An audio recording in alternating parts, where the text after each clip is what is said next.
ಎಲ್ರಿಗೂ ನಮಸ್ಕಾರ. ಇದು ಲೀಲಾಸ್ ಕನ್ನಡ ಚಾನಲ್. ನನ್ನ ಚಾನಲ್ಗೆ ಇನ್ನೂ ಯಾರು ಸಬ್ಸ್ಕ್ರೈಬ್ ಮಾಡ್ಕೊಂಡಿಲ್ವೋ ಅವರೆಲ್ಲ ಸಬ್ಸ್ಕ್ರೈಬ್ ಆಗಿ ಅಂತ ಹೇಳ್ತಾ, ನಿಮಗೆ ಪನ್ನೀರ್ ತಿಂದು ಬೇಜಾರಾಗಿದ್ದರೆ ಈ ಹೊಸ ವಿಧಾನದಲ್ಲಿ ಮೊಟ್ಟೆ ಪನ್ನೀರ್ ಗ್ರೇವಿನ ಮಾಡಿಕೊಂಡು ತಿನ್ನಿ. ತುಂಬಾ ರುಚಿಯಾಗಿರುತ್ತೆ. ಇದು ಅನ್ನಕ್ಕೆ, ಚಪಾತಿಗೆ, ರೊಟ್ಟಿಗೆ, ಪೂರಿಗೆ ಎಲ್ಲದಕ್ಕೂ ತುಂಬಾ ರುಚಿಯಾಗಿರುತ್ತೆ. ನಾನು ಮೊಟ್ಟೆ ರೆಸಿಪಿಗಳನ್ನ ತುಂಬ ಅಪ್ಲೋಡ್ ಮಾಡಿದ್ದೀನಿ. ಆ ರೆಸಿಪಿಗಳನ್ನ ನೋಡಿ ಒಂದು ಲೈಕ್ ಕೊಡೋದನ್ನು ಮರಿಬೇಡಿ.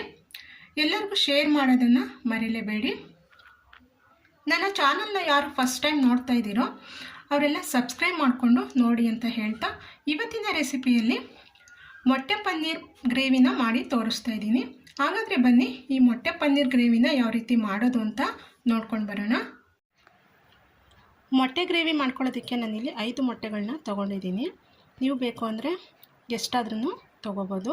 ಇವಾಗ ನಾನು ಈ ಮೊಟ್ಟೆಗಳನ್ನ ಒಂದು ಪ್ಲಾಸ್ಟಿಕ್ ಕವರ್ಗೆ ಮೊಟ್ಟೆಗಳನ್ನ ಒಡೆದು ಹಾಕ್ಕೊಳ್ತಾ ಇದ್ದೀನಿ.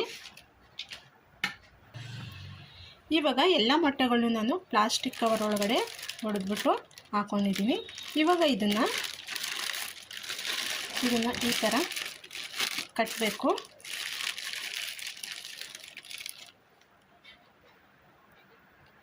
ಇವಾಗ ನಾನಿಲ್ಲಿ ಪ್ಲಾಸ್ಟಿಕ್ ಕವರ್ನ ಈ ಥರ ಗಂಟು ಹಾಕ್ಕೊಂಡಿದ್ದೀನಿ.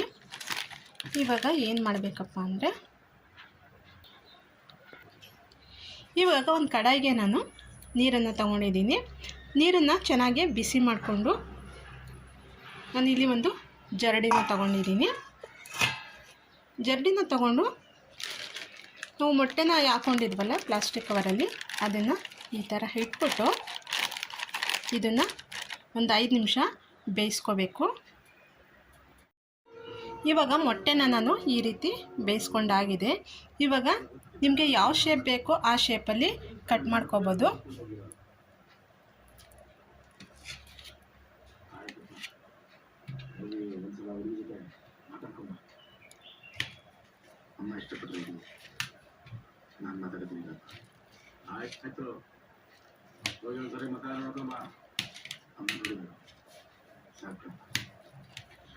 ಇವಾಗ ನಾನು ಮೊಟ್ಟೆನ ಈ ಥರ ಸ್ಕ್ವೇರ್ ಶೇಪಲ್ಲಿ ಕಟ್ ಮಾಡ್ಕೊಂಡಿದ್ದೀನಿ.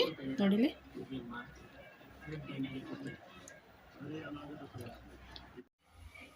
ಇವಾಗ ಮಸಾಲೆ ರೆಡಿ ಮಾಡ್ಕೊಳ್ಳೋದಕ್ಕೆ ನಾನಿಲ್ಲಿ ಒಂದು ಕಡಾಯಿಯನ್ನು ಇಟ್ಕೊಂಡಿದ್ದೀನಿ. ಅದಕ್ಕೆ ಎಣ್ಣೆ ಹಾಕ್ಕೊಳ್ಳೋಣ. ಎಣ್ಣೆ ಬಿಸಿ ಆದಮೇಲೆ ನಾನಿಲ್ಲಿ 1 ಈರುಳ್ಳಿನ ಸಣ್ಣದಾಗಿ ಹಚ್ಚಿಟ್ಕೊಂಡಿದ್ದೀನಿ, 1 ಚಕ್ಕೆ, 4 ಲವಂಗ, 1 ಇಂಚಾಗುವಷ್ಟು ಶುಂಠಿ, ಒಂದು 4 ಇಲ್ಗಾಗುವಷ್ಟು ಬೆಳ್ಳುಳ್ಳಿ, 1-2 ಹಸಿಮೆಣಸಿಕಾಯಿ, ಒಂದು ಸ್ವಲ್ಪ ತೆಂಗಿನ ತುರಿ, ಇಲ್ಲಿ ಬಾದಾಮಿ ಮತ್ತು ಗೋಡಂಬಿನ ತೊಗೊಂಡಿದ್ದೀನಿ. ಇವಾಗ ಇದನ್ನು ಎಣ್ಣೆಗೆ ಹಾಕ್ಕೊಳ್ಳೋಣ. ಇವಾಗ ಇದನ್ನು ಹುರ್ಕೊಳ್ಳೋಣ. ಇದನ್ನು ತುಂಬ ಹೊತ್ತು ಹುರಿಯೋದೇನು ಬೇಡ, ಸ್ವಲ್ಪ ಹುರ್ಕೊಂಡ್ರೆ ಸಾಕು. ಇವಾಗ ಇದಕ್ಕೆ ನಾನು 1 ಟೊಮೆಟೊನ ಸಣ್ಣದಾಗಿ ಹಚ್ಚಿಟ್ಕೊಂಡಿದ್ದೀನಿ. ಇದನ್ನು ಸ್ವಲ್ಪ ಹುರ್ಕೊಳ್ಳೋಣ. ಸ್ವಲ್ಪ ಮೆತ್ತಗಾದರೆ ಸಾಕು.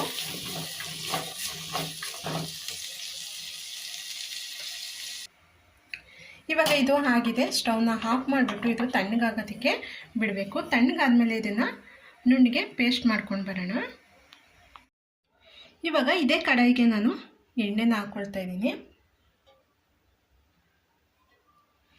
ಎಣ್ಣೆ ಬಿಸಿ ಆಗಬೇಕು. ಎಣ್ಣೆ ಬಿಸಿ ಆದಮೇಲೆ ನಾನು ಈರುಳ್ಳಿನ ಹಾಕ್ಕೊಳ್ತಾ ಇದ್ದೀನಿ. ನಾನಿಲ್ಲಿ 1 ಈರುಳ್ಳಿನ ಕಟ್ ಮಾಡಿ ಹಾಕ್ಕೊಳ್ತಾ ಇದ್ದೀನಿ. ಇದು ಚೆನ್ನಾಗಿ ಕಲರ್ ಚೇಂಜ್ ಆಗಬೇಕು, ಅಲ್ಲಿ ತನಕ ಇದನ್ನು ಹುರ್ಕೊಳ್ಬೇಕು. ಈರುಳ್ಳಿದು ಹಸಿ ವಾಸನೆ ಎಲ್ಲ ಹೋಗಬೇಕು.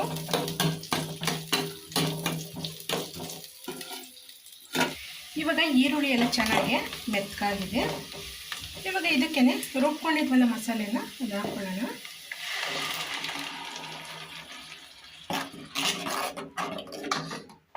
ಮಸಾಲೆ ನೀರನ್ನು ಹಾಕ್ಕೊಳ್ಳೋಣ. ಹಾಕ್ಕೊಂಡು ಇದನ್ನು ಚೆನ್ನಾಗಿ ಕುದಿಸ್ಕೋಬೇಕು. ಇವಾಗ ಇದಕ್ಕೆ ಮಸಾಲೆ ಪದಾರ್ಥಗಳನ್ನ ಹಾಕ್ಕೊಳ್ಳೋಣ. ನಾನಿಲ್ಲಿ ಅರ್ಧ ಟೇಬಲ್ ಸ್ಪೂನ್ ಆಗುವಷ್ಟು ಗರಂ ಮಸಾಲ, ಅರ್ಧ ಟೇಬಲ್ ಸ್ಪೂನ್ ಆಗುವಷ್ಟು ಅಚ್ಚ ಖಾರದ ಪುಡಿ, ಸ್ವಲ್ಪ ಅರಿಶಿನ, ಇಲ್ಲಿ 2 ಟೇಬಲ್ ಸ್ಪೂನ್ ಆಗುವಷ್ಟು ನಾನಿಲ್ಲಿ ಧನಿಯಾ ಪೌಡರ್ನ ತೊಗೊಂಡಿದ್ದೀನಿ. ಇದನ್ನು ಸ್ವಲ್ಪ ಜಾಸ್ತಿನೇ ಹಾಕ್ಕೊಳ್ತಾ ಇದ್ದೀನಿ.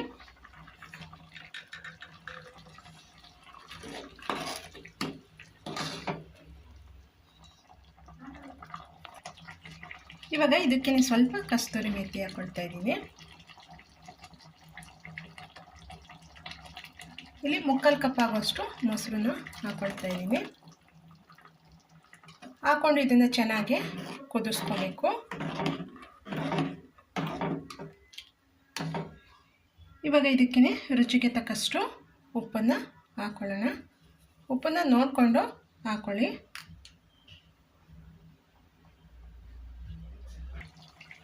ಇವಾಗ ಇದಕ್ಕೆ ಮೊಟ್ಟೆನ ಕಟ್ ಮಾಡ್ಕೊಂಡಿದ್ವಲ್ಲ ಆ ಪೀಸ್ಗಳನ್ನ ಹಾಕ್ಕೊಳ್ಳೋಣ. ಹಾಕ್ಕೊಂಡು ಒಂದು 5 ನಿಮಿಷ ಕುದಿಸ್ಕೊಂಡ್ರೆ ಸಾಕು.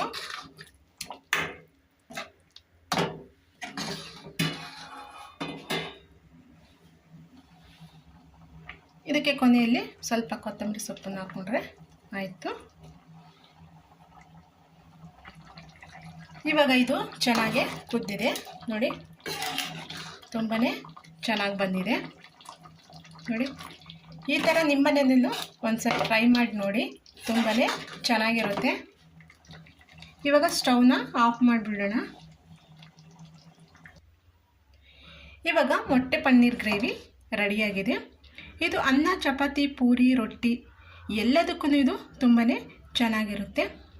ನಿಮ್ಮ ಮನೆಯಲ್ಲೂ ಈ ಥರ ಒಂದ್ಸಲ ಟ್ರೈ ಮಾಡಿ ನೋಡಿ, ತುಂಬಾ ಚೆನ್ನಾಗಿರುತ್ತೆ. ಈ ವಿಡಿಯೋ ಇಷ್ಟ ಆದರೆ ಒಂದು ಲೈಕ್ ಮಾಡಿ, ಶೇರ್ ಮಾಡಿ, ಕಮೆಂಟ್ ಮಾಡಿ. ನನ್ನ ಚಾನಲ್ಗೆ ಸಬ್ಸ್ಕ್ರೈಬ್ ಆಗೋದನ್ನು ಮರೀಲೇಬೇಡಿ. ನಾನು ಮುಂದಿನ ವಿಡಿಯೋದಲ್ಲಿ ಸಿಗ್ತೀನಿ. ಅಲ್ಲಿ ತನಕ ಥ್ಯಾಂಕ್ ಯು.